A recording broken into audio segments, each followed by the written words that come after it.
كيرلا كيشتني أيردا دا أتانونكي أنفمون تنيجده سايدريني بجاسا غنراتي أيردو بيتو برتكوان ميدقسيتي أيردو غوبومو تابو مينسترچي دكتور أبي أحمد شانچماني غوبومو دغاتي ريكو أمانو أمالي من ليلته إثيوبيو غوبومو دورشو بوردي غامبسانچو إكيته دورانتنو تچو أدكيتاون كني إثيوبيو غوبومو دورشو بوردي غامبسانچو أيردو بيتو ብርቱካን ሚድቅሳ ተለዶ አዲ አሳዋስነን ኬሽኔሞ ሐሳቢን ከንኖ ሲዳሙ ደጋ ቆቆውጣሞ ደጋቴ ጉሙሎናቶ ነው ወሎታ አማዲሳንቲኖ ሀጁባ አና ሐሳዋስነን ኬሽኔሞ አይካኖ ሲዳሙ ቴሌቪዥን ለዶ ዳንቻ ያነኮኔ ሚቴኒ ኬሽን ክብርት ወይዘሪት ብርትኩዋን ሚድቅሳ የኢትዮጵያ ብሔራዊ ምርጫ ቦርድ ዋና ሰብሳቢ ለቃለ መጠይቃችን ፈቃደኛ ስለሆኑ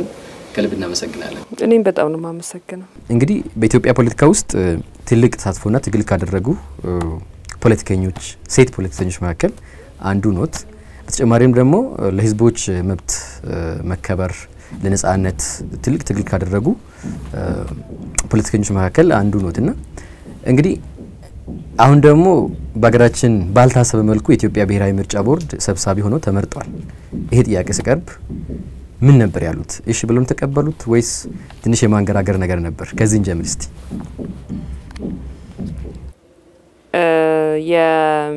የቦርዱ ኃላፊነት መውሰድ ቀላል ስራ ስላልሆነ ወዲያውኑ እሺ የምትለው ነገር አይደለም። ደሞ ያልጠበቅኩትም ስለሆነ ጠቅላይ ሚኒስትሩና የሳቸው ቲም ያንን ሐሳብ ሲያነሱልኝ ያው መጀመሪያ ገርሞኛልም ሾክ ማርጎኛል። ያው ግን በዚህ ኃላፊነት ላይ መቀመጥ ልዩነት ይፈጥራል ወይ እንዴት አይነት ልዩነት ነው የምፈልገውና አገሪቷም የምትፈልገውን በተለይ በምርጫ ሂደት ላይ ለውጥ ማድረግ የሚቻለው የሚለውን አውጥቻው ርጄ ነው በኋላ ኃላፊነቱን የወሰድኩት ማለት ነው። ግን እንዳልኩ የምጠብቀው አይነት ኦፈር አልነበረም። እንደው በዛ ጋጣሚ ማለት ነው እርሶ የተቃዋሚ ፖለቲካ ፓርቲ ወይም ደግሞ በአሁኑ አጠራር የተፋካሪ ፖለቲካ ፓርቲ መሪም ነበሩ ከዚህ በፊትና እንዴት ነው አሁን የምርጫ ቦርድ ሰብሳቢ ሆነው ሲመጡ ገዢው ፓርቲ እንዴት ነው የሚያየው ይሄን ነገር? እንግዲህ ያመጣው እሱ ነውና ይሄ ነገር እንዴት ልናስታርቀው እንችላለን ይሄን ነገር እስቲ? ጻው ወይም የሚጣላው እንዴት እንደሆነ ብዙ አልገባኝምና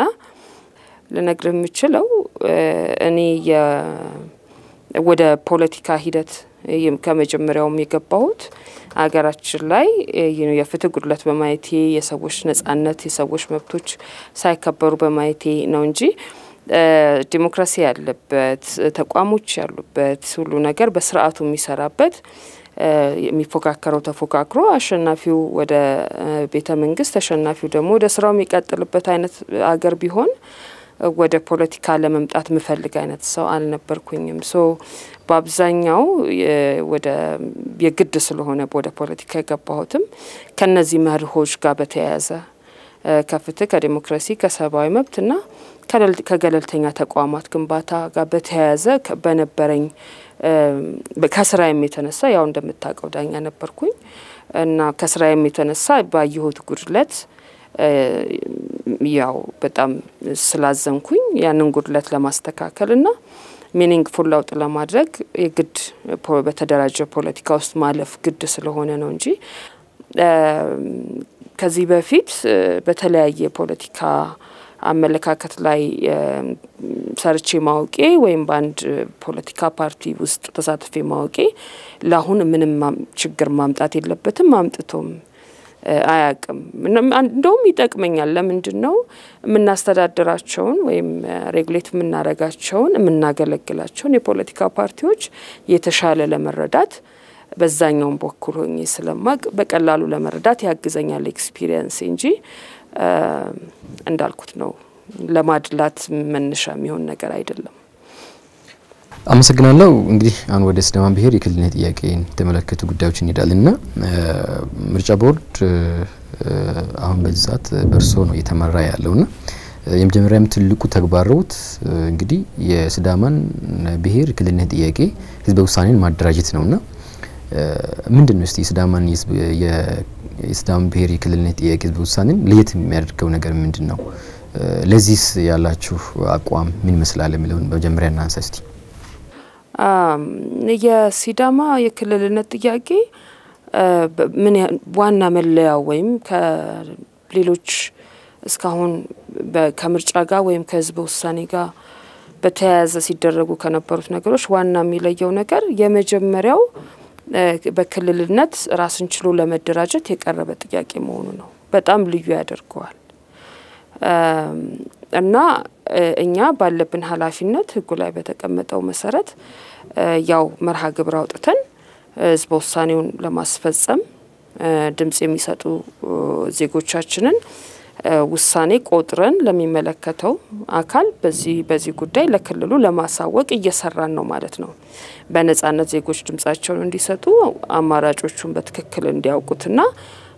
የመጨረሻው ውሳኔ እንዲተገበር ቀደም ግን ያልኩት የመጀመሪያ መሆኑ አንዳንዴ በጣም ኤክሳይቲንግ ነው አይደለ? የመጀመሪያ ነገር መፈጸም ጥሩ ነገር ጥሩ መማሪያም ነው ብለህ ልታስብ ትችላለህ። ግን አንዳንድ ጊዜ የመጀመሪያ ነገር ደግሞ ተሰርቶ ስለማይታወቅ ምን ችግሮች በምን አይነት ሁኔታ እንደሚፈቱ ወዲያው ህጉም መፍትሄውም እዛው ቁጭ ብሎ አታገኘው። በተለይ በዚህ ሁኔታ ደግሞ ራሱ ህገ መንግስቱም ዝርዝር የጎደለው ሐሳብ ስለሆነ ያስቀመጠው ብሔሮች ብሔረሰቦች ህዝቦች በሚፈልጉበት ጊዜ በክልል ለመደራጀት መብት እንዳላቸው ያንን ጥያቄ በሚያቀርቡበት ጊዜ በህዝብ ውሳኔ እንደሚደራጅ ህዝብ ውሳኔው የነሱን ጥያቄ የሚደግፍ ውጤት ካመጣ ክልል ሆኖ እንደሚቋቋም ይገልጻል። ግን በሂደቱ ዝርዝር አፈጻጸሞችን በተለይ እኛ ደግሞ ያው ህግን ማስፈጸም ማን ነው የሚመርጠው እንዴት ነው የሚመረጠው ድምጹ የሚሰጠው እንዴት ነው የት ነው ጊዜው ማን ነው የሚያስፈጽመው የሚለው እነዚህ ሁሉ ነገሮች ገለልተኝነትን እውነተኝነትን ግልጽነትን ወይ ያረጋግጣሉ በትክክል ካልሰራህባቸው ደግሞ መጥፎ ውጤት ያመጣሉና እነሱን አይተን የምናስፈጽም ተቋም ስለሆነ ያ ህገ መንግስቱ በጥቅሉ ማስቀመጡ ትንሽ ክፍተት እንዳለውና ለኛ የተወሰነ ተግዳሮት አምጥቶብን ነበር። ግን ያው ክፍተቶቹን ከሌሎቹ የህገ መንግስት መርሆች ጋር በማይጣረስ ሁኔታ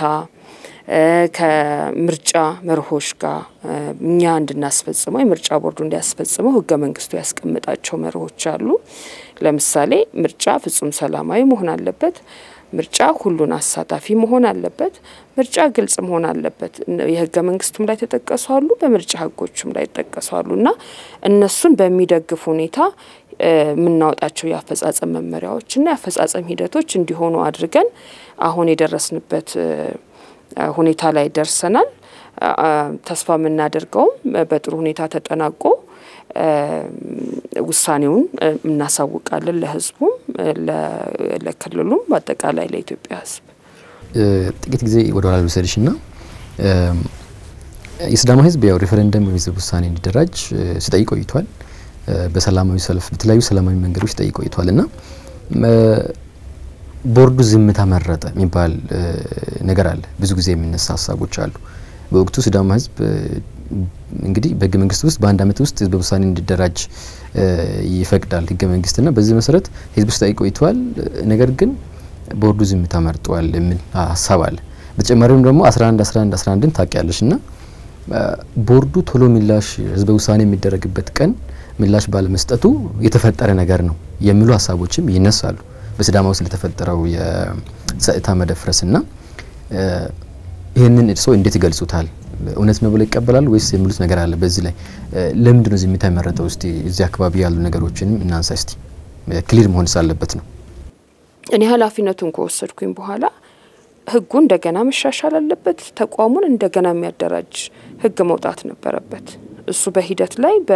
በባለሙያዎች እየተሰራ ነበር። ራሱን የቻለ ጊዜ ፈጀ። እንደገና ቦርዱን ለማቋቋም አዲስ ህግ ለማውጣት ማለት ነው። ከዛ በኋላ ደግሞ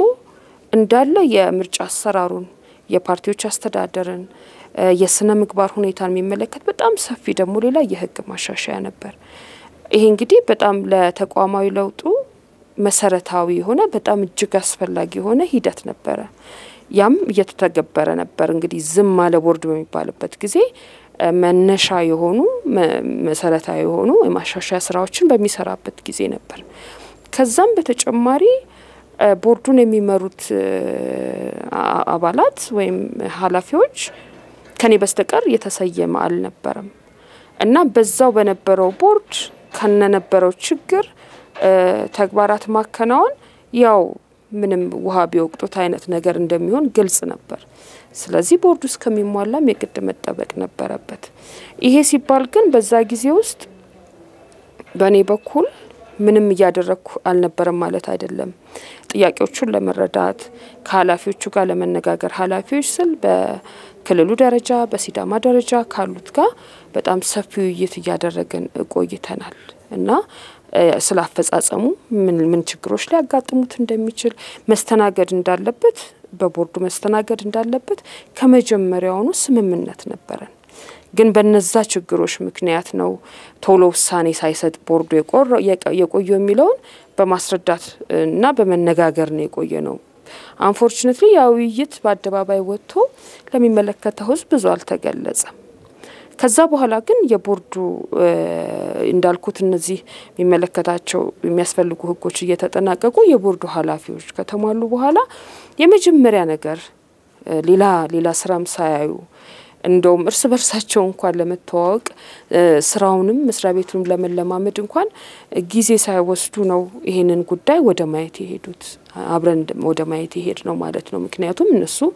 ራሳቸውን ፋሚሊያር ማድረግ ነበረባቸው ጥያቄው እንዴት እንደቀረበ በማን እንደቀረበ ምን ላይ እንዳለ ከዛ ልክ እኔ ሳረገው እንደነበረ ደግሞ የተሟላው ቦርድ ከክልሉ ኃላፊዎች ጥያቄውን ካቀረቡት በተለይ ከምክር ቤቱ በሲዳማን በኩል ከነበረው ነገር ያሉትን ሁኔታዎች ተነጋገርን እና ያን ንግግር አድርገን ምናልባት በስንት ቀን ውስጥ ነው ውሳኔ ሰጥተናል እና እንዳልኩት ይሄን በዚህ ሂደት ውስጥ ቶሎ ቀድሞ ውሳኔ መስጠት ቢቻል መከወን ቢቻል በጣም መልካም ይሆን ነበር እሱ ግልጽ ነው ግን አልተቻለም ግን ያም ሆኖ ቦርዱ ማድረግ የሚችለው ነገር በሙሉ አድርጓል ሁለተኛ ነገር ደግሞ እኛ ጋር የቀረበልን ጥያቄው በከቀረበልን ጊዜ አንፃር ለኛ ጉዳዩን ለማጠናቀቅ ያለንን ጊዜ አሳልፈናል ብለን አናምንም ከዞኑ ክልሉ የደረሰበት ሌላ ጊዜ ነው እዚህ ከመጣበት ጊዜ አንፃር ግን በህጉ የተመለከተውን ነገር በተመለከተው ጊዜ ውስጥ ለመፈጸም ሞክረናል አሁንም እየፈጸምን ነው ግን እዚህ ላይ መታየት ያለበት ሌትስ ሴ ቦርዱ መስራት ያለበትን ጊዜ በአግባቡ አልሰራም እንበል ኃላፊነቱም የኛ ነው እንበል ስራውን ባለመከወን ስራ ካልሰራን ውሳኔያችንን በጊዜው ካልሰጠን ኃላፊነቱም የኛም ቢሆን ወይም ስህተት ቢሰራም ከዛ ቀጥሎ ምንድነው የሚደረገው ሌሎች ደግሞ ተቋሞች አሉ የሚሞከሩበት ጊዜውን አራዘመ ቦርዱ ካልክ ወይም ፌደሬሽን ምክር ቤት መሄድ ይቻላል ፍርድ ቤትስ መሄድ አይቻል ይሆን እንዴ መቻል አለበት ብዬ እላለሁኝ ሌሎች የህግ መንገዶች መሞከር ማድረግ ነው ቦርድ በዚህ ቀን ውሳኔ ስላልሰጠ ወይም አንድ ነገር ስላላለ ከዛ በኋላ ምን ግጭት መቼም ቢሆን እኔ እውነቴን ነው የምለው እንዲህ አይነት ነገሮች ሲነገሩ ሰምቻለሁኝ ብዙ ጊዜ ቦርዱ በዚህ ቀን እንዲህ ስላላለ ነው ይሄ እንዲህ አይነት ነገር የመጣው ግን መቼም ቢሆን እንደዚህ አይነት ግጭት ማለት ነው በተለይ ንጹሃንን ችግር ውስጥ የሚከት ህይወታቸውን የሚያሳጣ ልጆቻቸው ጋር የሚያለያይ ንብረታቸውን የሚያስወድም በምን ጀስቲፋይ ታረጋዋለ ቦርድ የካቲት 11 ወይ ህዳር 11 ስላልተናገረ ተብሎ እና ያና ይሄ በምንድነው የሚገናኙት በፍጹም መገናኘት የለባቸውም እንዳልኩት እኛ ማድረግ ያለብንን ነገር በመንችለው መጠን አድርገናል አሁንም እያደረግን ነው በነገራችን ላይ መርሃ ግብሩ ከወጣ በኋላ የህዝብ ውሳኔው በቦርዱ በኩል መፈጸም ያለበት አንድም ነገር ይሳት ነው የለም አሁን በስኬጁላችን መሰረት ነው እየሄድን ያለ ነው የአስተዳደሩን ማድረግ የሚገባቸው ነገሮች ተነጋግረን ወስነናል መራጮች ማንነማን እንደሚሆኑ ወስነናል የምርጫ አማራጮችን ማነው ምልክቶች አስፈላጊውን ኮንሰልቴሽን አድርገን ለህዝብ አሳውቀናል የሚያስፈልጉ ግዢዎችን እያደረግን ዝግጅቶቻችንን እየፈጸምን ነው ምን ያህል ገንዘብ እንደሚፈጅ አውጥተን ለምክር ቤቱ አሳውቀናል ከምክር ቤቱ ውሳኔ እየጠበቅን ነው በምክር ቤቱ በኩል ምን ጠይቃቸው ይሄንን ህዝብ ውሳኔ ሰላማዊና ትርጉም ያለው እስከ ውሳኔው ብቻ ሳይሆን ከውሳኔውም በኋላ የደገፈውም ያልደገፈውም የፈለገውም ያልፈለገውም ውጤቱ ምንም ሆነ ምንም ሚኒንግፉል የሆነ ሰላማዊ የሆነ ሁኔታ እንዲኖር የሚያስችሉ የሚያስፈልጉ ቅድም ያልኳቸውን ደግሞ የህግ ክፍተቶችም የሚሞሉ መነሻ ሐሳቦችና የህግ ማቀፎች እንዲያወጡ ተነጋግረን ተስማምተናል እንዲያረጉ እየጠበቅን ነውና ታዛቢዎች ያስፈልገናል ብለን እናምናለን ለሲቪል ማህበራት እንዲዘጋጁ ነግረናቸዋል ለስልጠና ተዘጋጅተናል ህጎቻችንን አሁን በቅርብ ነው ህግ የወጣው ግን በአፋጣኝ ፕራዮሪቲ ሰጥተን ከዛ መመሪያ ደግሞ ያስፈልገናል መመሪያዎችን እያዘጋጀን ነውና ይሄ ነገርኛ ስኬት እንዲሆን ነው መንፈልገው የህዝቡ በትክክሉ በፕሮሲጀሩ መሰረት ያቀረበው ጥያቄ እስከሆነ ድረስ የህዝቡ ስሜት ደሞ መመዘንና ምን ያህሉ ህዝብ ነው ይሄን ሐሳብ የሚደግፈው ምን ያህሉ ህዝብ ነው አሁን ባለው ሁኔታ መቀጠል የሚፈልገው የሚለው ለክቶ ማሳወቅ ቆጥሮ መናገር ያለበት የኛ ስራ ስለሆነ እየሰራን ያለነው ብዙ ጊዜ ውይይት ላይ ሰማለው በተለይ ሶሻል ሚዲያ ምርጫ ቦርድ ይሄን እንዲስላላደረገ እንዲህ አይነት ነገር ተፈጠረ ነው በፍጹም መገናኘት ያለበት ነገር አይደለም ከዛ ደግሞ ሁለተኛ ሌላ ማሰብ ያለበት ነገር ምርጫ ቦርድ ምንድነው ስራው ባለት መቁጠር ነው መጨረሻ ላይ የህዝብ የማን ነው ድምጹን ተቀብሎ ስንት ነው ብሎ ቆጥሮ በሐቀኝነት ለህዝብ ማሳወቅ ነው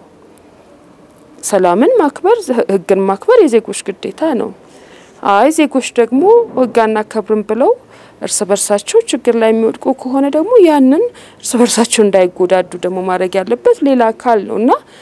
የማይገናኙ ነገሮችን ተገናኝቶ ከቦርድ ጋር ሲነገሩ እኔ ትንሽ ቅር ይለኛልና በእኛ በኩል ያለው የማይበት መንገድ ይሄ ነው ለለፈልጌ ነው አመሰግናለሁ እስቲ የድርጊት መራግብሩ ደግሞ ተቀስ እናርግና በድርጊት መራግብሩ ቁጥር 14 ላይ ስለተቀመጠው ጉዳይ እናንሳና ክልሉ የሐዋሳን ከተማ የወደፊት ሁኔታን እንዲሁም የሀብት ክፍልን በተመለከተ ሌሎች ብሔረሰቦችን ጥበቃ አስመልክቶ ህጋዊ ማቀፍ ማዘጋጀት እንዳለበትና ለቦርዱ ማቅረብ እንዳለበት ተቀምጧልና ከዚህ ጋር ተያይዞ እንግዲህ የሐዋሳ ከተማ እንደ ሌሎች ከተማ ለምሳሌ ሲዳማ ብሔር በክልሉ ነው ከተደራጀ በኋላ ሐዋሳ ከተማ ውስጥ የሚኖሩ ብሔሮች እንደማንኛውም በኢትዮጵያ ህገ መንግስት ውስጥ በተቀመጠው መሰረት በዛ መንገድ ነው የሚተዳደሩትና ምርጫ ቦርድ ይሄንን እንደ ድርጊት መራግብር አርጎ ያወጣበት ምክንያት ምንድነው ምክንያቱም ሐዋሳ ብቻ አይደለም በሲዳማ ዞን በተለያዩ ከተሞች ውስጥ የተለያዩ ብሔረሰቦች ይኖራሉ ለምሳሌ ዳሌ ወረዳ ቢባል ውስጥ አንድ ቀበሌ ላንሳልጅ አንድ ከተማ ላንሳልጅና ጩሜ የሚባል ከተማ አለችና እዛ ውስጥ ከ16 በላይ ብሔረሰቦች ይኖራሉ እና ሐዋሳ ከተማ ብቻ አይደለምና ከዚህ ጋር ተያይዞ ምርጫ ቦርድ ይሄንን ያስቀመጠበት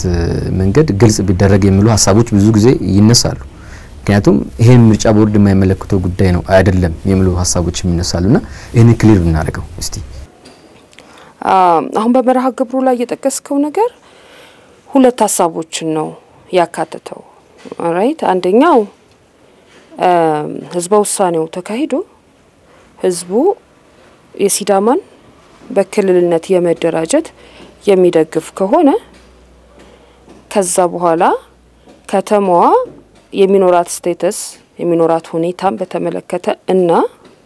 ከዛ በኋላ ሁለቱ ክልሎች አዲስ የሚመጣውና አሮጌው ክልል ለመለያየትና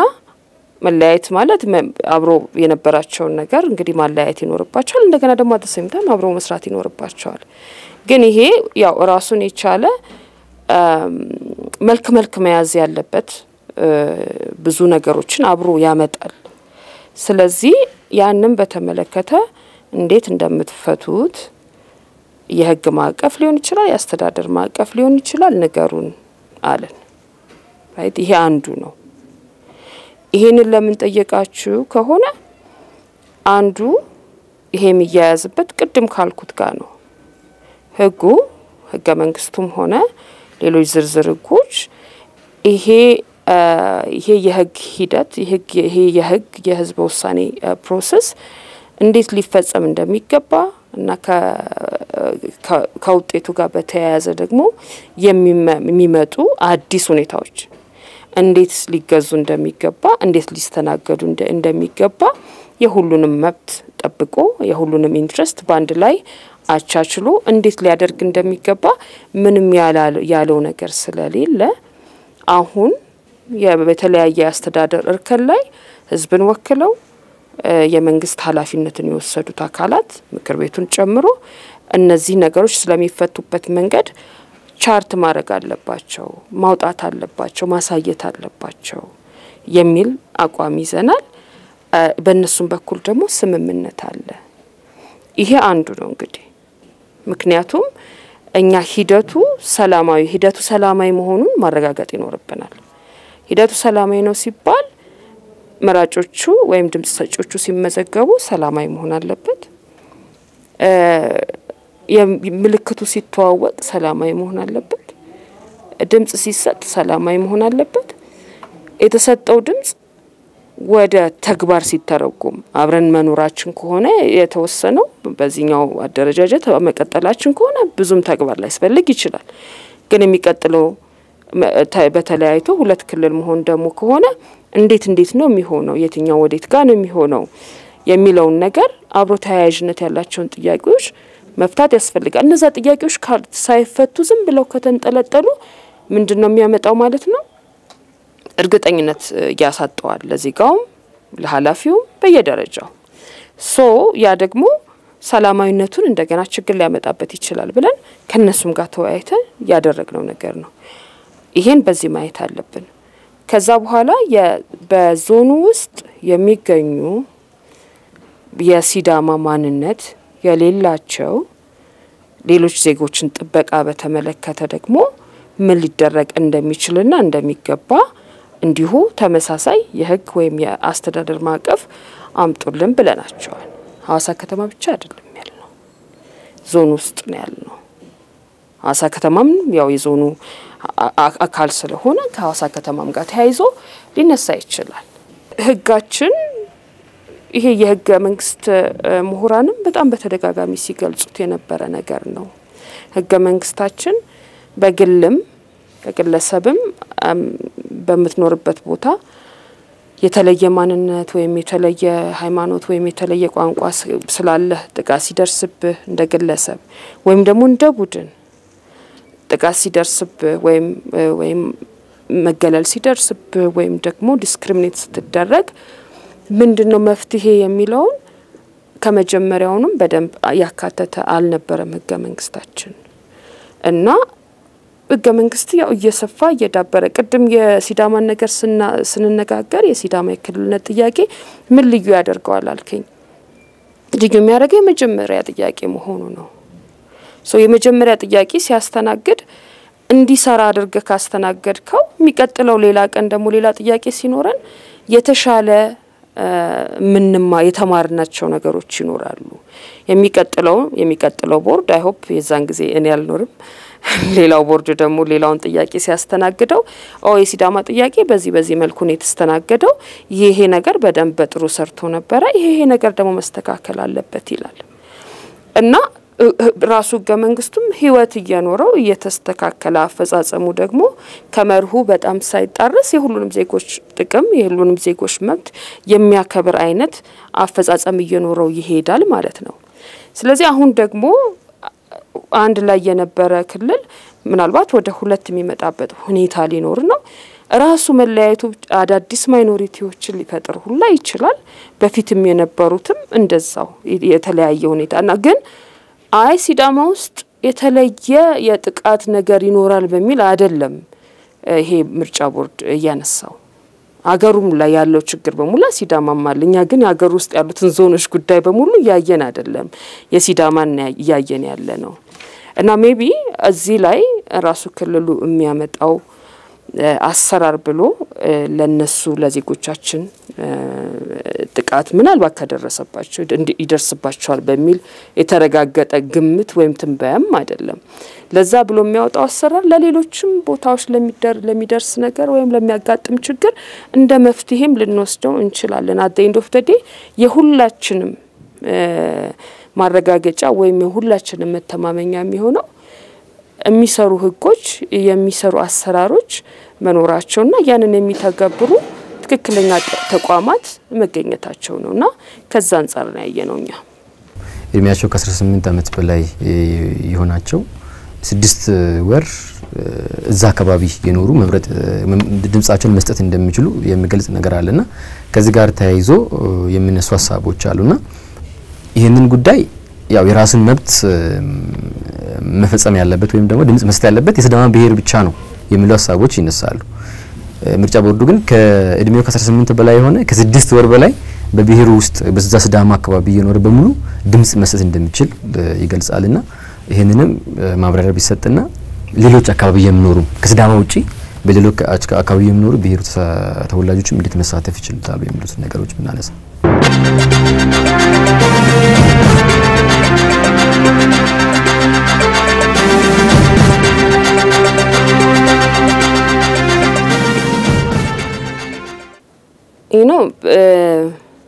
እንዲህ አይነት ጥያቄዎች በተለይ ማመምረጥ አለበት በሚለው ጥያቄ ላይ እንደዚህ አይነት ክርክሮች ለሚያነሱ ሰዎች ሁሉ ጊዜ መጠየቅ የምፈልገው ምንድነው መሰለ በዚህ ህዝብ ውሳኔ መሳተፍ ያለባቸው የሲዳማ ብሔር ማንነት ያላቸው ሰዎች ብቻ ናቸው ሲሉ ከዛ እኛ የህግ አስፈጻሚዎች ነን እኛ የምርጫ ቦርድ የሚባለው ማለት ነው ቀጥታ ለእንደዛ አይነት ሰዎች ማቅረብ የምፈልገው ጥያቄ ሲዳማ ዞን ውስጥ ካሉ ሰዎች ሲዳማ የሆነውና ያልሆነው ምርጫ ቦርድ በምን እየለየ ነው የሚያስፈጽመው በየመጠየቅ ፈልጋለሁ ምክንያቱም ምርጫ በጣም በተጨባጭ በማስረጃ ለታየው በመትችለው በመታደርገው ነገር የሚፈጸም ተግባር አሁን የገለጽከው 18 አመት የሞላው 6 ወር በአካባቢ የኖረ የሚባለው የምርጫ ህጋችን ያስቀመጠው አጠቃላይ መርህ ነው እነዛ ሰዎች የታወቀ ነገር ነው ማለት ነው 18 አመት እንደሞላው እንዳልሞላው ማስረጃ ማቅረብ ይችላል ሳይሞላው ደግሞ ከመጣ ሌላው ሰው ማስረጃ ማቅረብ ይችላል ገና 17ኛው እየመጣ ነው ብሎ ማለት ነው 6 ወር ኖር አልኖረ የአካባቢው አስተዳደር ያስረዳል አይ ከሌላ ቦታ መጥቶ ነው ገና 3 ወሩ ነው ተከራክረን የሚከራከሩ ወገን ካለ ተከራክሮ ምርጫ ቦርዱ ደግሞ ባለው ማስረጃ ወስኖ አንተ ብቁና ብቁ አይደለህም ይላል እና የሲዳማ ብሔር ማንነት ያላቸው ሰዎች ብቻ ናቸው የሚመርጡት ብለን ብንነሳ እንደ ምርጫ ቦርድ ማለት ነው በምንድነው ምንለየው የትኛው ማለት ይሄ በዚህ ጉዳይ ላይ በሚጻፉ የአካዳሚክ ክርክር ብዙ ክርክር የሚደረግበት ነው ገመንግስቱም ላይ ተቀመጠ ነገር አለ የስነ ልቦና ይጋራ ያለው ቋንቋ የሚናገር አንድ መልክዓ ምድር ላይ በአንድነት የሰፈረ የሚል ብዙ አለው ግን እሱን ኦፕሬሽናላይዝ ማድረግ ማለት በተጨባጭ ልክ በማስረጃ ቀደም እንዳልኩ ተረጋግጦ አንተ መራጭ ነህ አንተ መራጭ አይደለህም ብሎ ያለ አድሎ ወይም ዲስክሪሚናቶሪ ነው ሳይባል በፍትሃዊነት ሊተገበር የሚችልበት አግባብ አሁን ባለንበት ሁኔታ የለም ወደፊት ሌላ ህግ ወጥቶ ሌላ አይነት አሰራር ካለ ያኔ የምንነጋገረው ነው በጣም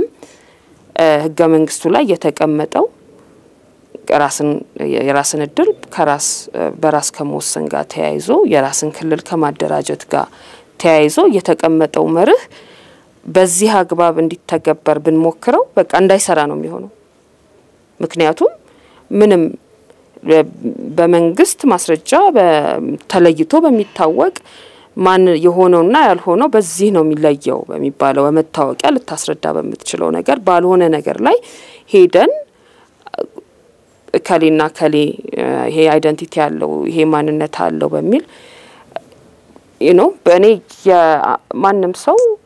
ያ ይሄ ማንነቴ ነው ይሄ ባህሌ ነው ካለ ያ መከበር አለበት ምንም ማንም እንደገና ሌላ ሰው መጥቶ አይ አይደለም ብሎ ክርክሩላ በጣም ሊሆን የሚችል ነገር አይመስለኝም ግን ያንን በህግ ለማስፈጸም ኃላፊነት ባለው መስሪያ ቤት በዜጎችን በፍትሃዊነት ለማስተዳደር ባለው ኃላፊነት ባለው መስሪያ ቤት ተለይቶ በተቀመጠ የህግ አሰራር ለመስራት ግዴታ ላለበት መስሪያ ቤት እንዴት አድርጎ ያንን አስፈጽም ሊባል እንደሚችል በፍጹም አላውቅም ግን ከዛም ደግሞ ስናልፍ ሌላ በጣም መሰረታዊ የሆነ መርህ አለ ቅድም ያልኩት ህገ መንግስት ላይ ተቀመጠው ማለት ነው ምርጫ ይሄ ህዝበ ውሳኔ ነው ብንለውንም ግን የምርጫ ተፈጥሮ ያለው ነገር ነውና የምርጫ ሂደቶች ሁሉን አሳታፊ መሆን አለባቸው ይላል አሁን በተባለው በሲዳማ ብሔር አባላት ብቻ ናቸው የሚመርጡት በሚል እንኳን ቢኬድ አፈጻጸሙ እንዳልኩ በጣም ፍጹም አየር ላይ ያለ ሲተገበር መተግበር በጣም ማይችል ነገር ከመሆኑ አንፃር በፍትሃይነት መተግበር የሚባለው ነገር በጣም ማይቻል ከመሆኑ በተጨማሪ በጣም ሁሉን አቃፊ ወይም ሁሉን አሳታፊ ሊሆን አይችልም ህይወታችን ሲዳማ ዞንን አንተ ሞር ታውቀዋለ እርግጠኛ ነኝ ጎረቤታሞች የተለያየ ማንነት አለን ብለው የሚሉ በዛው ዞን የሚኖሩ በዚህ ውሳኔ በእኩል ደረጃ ህይወታቸው አፌክት የሚደረግ ወይም ወደፊት የሚኖራቸው ጣፈንታ የሚወሰን ሰዎች አሉ አንተ ይሄኛው ሰው ይመርጣል ይሄ ማንነት ስላለው ያኛው ጎረቤት ግን ተፈጥሮም ያድጎ እዛው ያለ ሰው ሊሆን ይችላል ህይወቱን በዛ ደረጃ አፌክትድ የሚሆንበት ሊሆን ይችላል ግን በጉዳዩ ላይ ድምጹን ለማሰማት ምንም እድል አይኖርም ማለት ነው ይሄ ደግሞ ከመሰረታዊ የምርጫ መርህ ቅድም ያልኩት አሳታፊነት ሁሉን አቃፊነትና ፍትሃዊነት ከሚለው መርህ ጋር ይቃረናል ስለዚህ በእነዚህ ምክንያቶች እኛ አጠቃላይ የሆነው በምርጫ ሂደት መራጮች እነማን ናቸው የሚለውን ለመወሰን ተጠቀሙበት ብሎ ህግ አውጪ ያስቀመጠውን መለኪያ ነው የምንጠቀመው 18 አመት የሞላው በአካባቢው 6 ወር የኖረ የሚለውና ያው በህክምና ውሳኔ ለመስጠት አይችልም ብሎ ያልተወሰነበት የአእምሮ ችግር የሌለበት ወይ እንደዚህ ማለት ነው ወይም ደግሞ በፍርድ ወንጀለኛ ነህ ይሄ መብት ታግዶብሃል ተብሎ ውሳኔ ያልተሰጠበት ሰው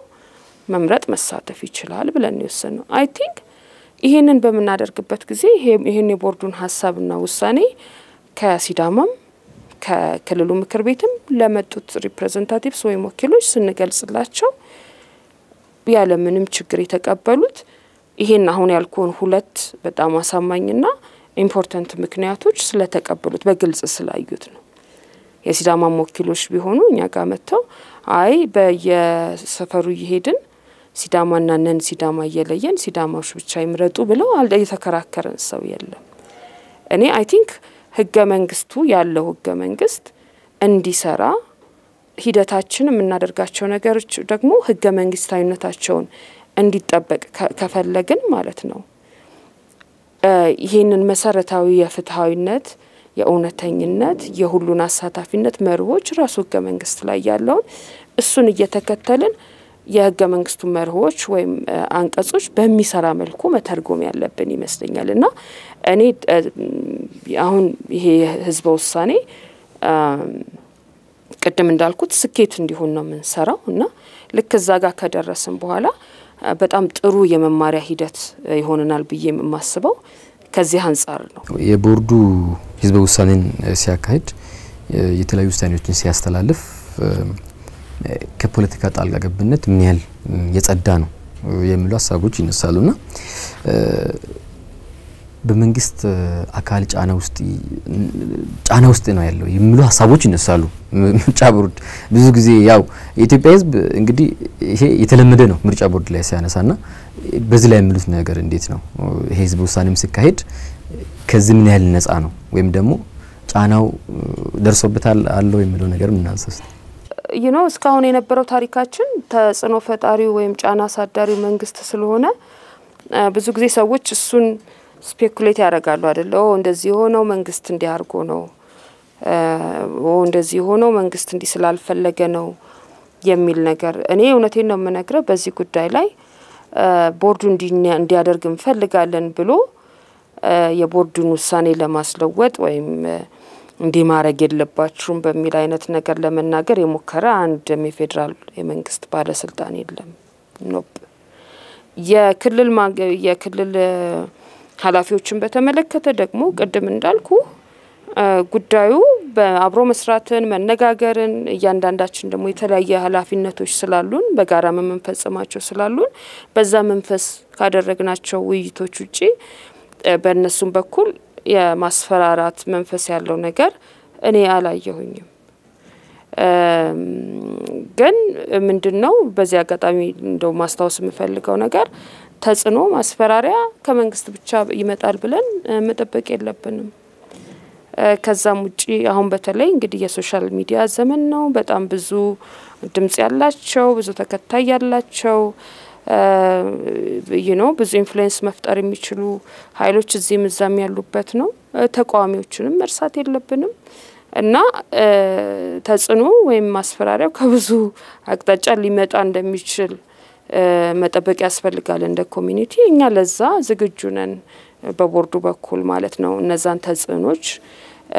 ለማለፍ እና እንደ ማስፈራሪያ አልቆጥረውም ግን በዚህ በሲዳማ ጉዳይ ሂደት ላይ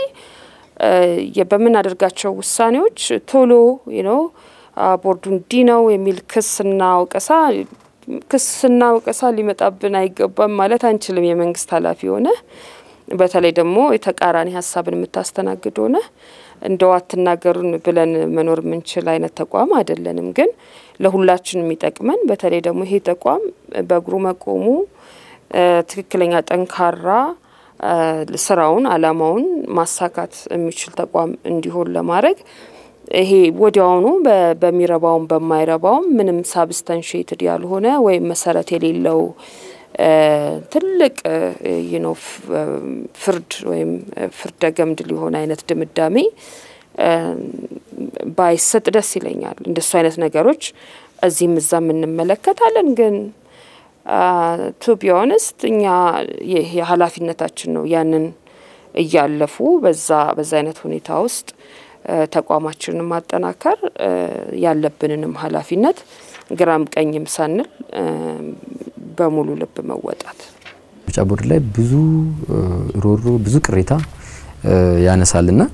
እንግዲህ ከመንግስት ተመሳጥሮም ብዙ ጊዜ ይሄ ድምጽ እንዲጭበረበር የማድረግ ስራዎች ይሰራሉ እንግዲህ ብዙ ጊዜ ግልጽ የሆነ ነገር ነው ህዝቡ ብዙ ጊዜ የሚያወራው ነገር ነውና ተአማኒ የሆነ ውጤትም ብዙ ሲገለጽ አይታይምና እንግዲህ እስቲ የሲዳማን ብሄር ክልልነት ጥያቄ ዝብ ውሳኔ ተመለከተ በዚህ ላይ በውጤት ዙሪያ የብሔራዊ ምርጫ ቦርድ አቋሙ ምንድነው የሚለው ነገር እስቲ እናሳ የብሔራዊ ምርጫ ቦርድ አቋም ሊኖረው አይችልም ማለት በመደገፍ ወይም ባለመደገፍ ማለት ነው በአጠቃላይ ማለት ነው ምን እንጠብቅ ከዚህ በፊት የነበረው አይነት ምርጫ ቦርድ እንጠብቅ ወይስ ማንንም የትኛውም ድምጽ ይሁን ትክክለኛ ሆነ ተአማኒ የሆነ ውጤት ህዝቡ ይፈልጋልና ከዚህ አንፃር ነው ጥያቄው እስካሁን የነበሩት ነገሮች መልሶ ለመድገም አሁን ምን ጥራቸው እነዚህን ሁላ ጥረቶች በጣም እንለፋለን በጣም ባስቸጋሪ ሁኔታ ውስጥ እንሰራለን ህግ እንለውጣለን እውነት ለመናገር በርካታ ገንዘብ እንመድባለን ይሄ ደሃዝብ ነው እኔ አሁን በቢሊዮኖች የሚቆጠር ባጀት አለው ምርጫ ቦርድ ኢላ ቦታ ሊሄድ ይችላል ግን ይሄ በጣም አስፈላጊ ተቋም ነው ይሄ ምርጫ ማስፈላጊ ስራ ነው ዲሞክራሲም ለሀገሪቷ በጣም የህልውና ጉዳይ ነው ስለተባለ ነው ይሄን ሁላ ነገር የምናደርገው አይደል ሶ ያንኑ ነገር ለመድገም ይሄን ሁላ ነገር ውስጥ ማለፍ በጣም ኢትስ ፖይንትለስ እና የራሳችንም ህይወት ማባከን ነው በግለሰብም ደረጃ ያገርንም ሪሶርስ ማባከን ነው ይሄ ምርጫ ቦርድ እስካሁን ከነበረው ነገር የተለየ አካሄድ ለመስራት የተለየ መንገድ ለመከተል የሚሰራ ምርጫ ቦርድ ነው ደንበኛ ዲፓርቸር ወይም የተለያየ ታሪክ ከዚህ በኋላ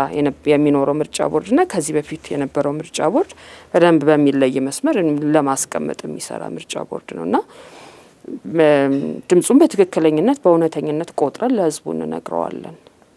ካልቻልን ደግሞ ያልቻልንበት ምክንያት ገልጸን እንናገራለን ማን እንዳሰናከለን ገልጸን እንናገራለን ግን ህዝቡም ደግሞ የእውነተኛ ዲሞክራሲን እውነተኛ ሂደትን የሚፈልግ ይመስለኛል እና እንደዚህ ከዚህ በፊት እንደነበረው መንግስት በጣም ኃይለኛ ሆኖ ሁሉን ነገር ለመጠምዘዝ የሚችልበት ሁኔታ አይደለም ዜጎች ድምጻቸውን ማሰማት ለምደዋል ፍላጎታቸውን መግለጽ ለምደዋል ለህገ ወጥ ፍላጎቶች መንግስት ደግሞ መጥቶ ልጫንባችሁ ሲሉ እምቢ ማለትን ለምደዋል እና አይ ቲንክ እስከዛሬ የሰራው ነገር ከዚህ በኋላ የሚሰራ ነገር እንዳልሆነ ሁሉም ሰው የሚያውቅ ይመስለኛል ግን በእኛ በኩል ማለት ነው ይሄንን ተግባር ይሄንን ኃላፊነት በጣም በአክብሮት የምንፈጽመው ኃላፊነት ነው ዋናው ደግሞ የኃላፊነታችን ምሰሶ የምንለው ነገር የመጨረሻው አስፈላጊ የሆነ ነገር ብለን የምንወስደው የዜጎች ድምጽ በትክክለኛ ሁኔታ መቆጠሩ ነው እሱን ማድረግ ካልቻልን አይ ቲንክ ባንሰራው ይሻላል ያለ ምርጫም መኖር ይሻላል እንደገና ያንን ነገር እንደገና መልሰ ከምታደርግ እና በዛ ምክንያት ደግሞ እንደገና ነገሮችን ከምታወሳስብ በእኛ በኩል ያለው ነገር ይሄ ነው እንግዲህ አሁን በቀጣይ ጠቅላላ ምርጫ ይደረጋልና ለዛ ያላችሁ ዝግጁነት ምን ይመስላል የሚለው መጨረሻ ላይ እናንሳ አስፈላጊ የሆኑ ዝግጅቶችን ያው ከሲዳማው ዝግጅት ኮን እየሰራንበት ነውና የሚያስፈልጉት ተግባራትን በጣም ሙሉ በሙሉ የሚሸፍን የኦፕሬሽን ፕላን እያዘጋጀን ነው በጣም ሰፊ ነው ዝግጅቱ ወደ 250,000 ምርጫ አስፈጻሚዎች እንመለምላለን ያመልመላ ከዚህ በፊት ከነበረው በተለየ ሁኔታ ፓርቲዎችን እንዴት እናሳትፋቸዋለን የሚለውን በግልጽ አስቀምጠናል ሌሎችም በጣም ዝርዝር የሆኑ ጉልህ የሆኑ አነስተኛም የሆኑ በርካታ ማሻሻያዎች እናደርጋለን እሱን እንግዲህ እንዳልኩ በፕላናችን ላይ እናሳያለን የፕላኑ ለፓርላማ አቅርበነው ከመጽደቁ እኛም ከማጽደቃችን በፊት የሚመለከታቸውንም አካላት እናወያያለን የዛን ጊዜ እንደገና ተገናኝተን እንግዲህ ኢንተርቪው ታደርገኛለህ ማለት ነው እሺ ክብርት ወይዘሪት ብርትኩዋን ሚድቅሳ የኢትዮጵያ ብሔራዊ ምርጫ ቦርድ ዋና ሰብሳቢ ለቃለ መጠይቁ ፈቃደኛ ሆነው ማብራሪያ ስለሰጡን የተለያዩ ጥያቄዎች ከልብ እናመሰግናለን አረዳ ታኖንኬ ወናን ካሮንስተን ኬሽትኒቲ አይረዶ ኢትዮጵያ ጎቦሙ ዶርሹ ቦርዴ ጋምብሳንቾ ቤቶ ብርቱካን ሚድቅሳ ለዶ አስኖሙ ሐሳባንኬ ከውጭ ጉጀፊን ሶሞ ሐሳባ ማስተጋን ከሹ መሆ ተካነ ተስፋይሁ ካሜሩ ኦጌየ ኢያሱ ያዕቆብ ይሁናቱ ነው ዮሐንስ ሻውል ይካተኒ ሚቴኒ ከሽሮሞ አሩንስትሮኒን ከዳፍራ ሎጋስ ነገላንቴሞ ከሩን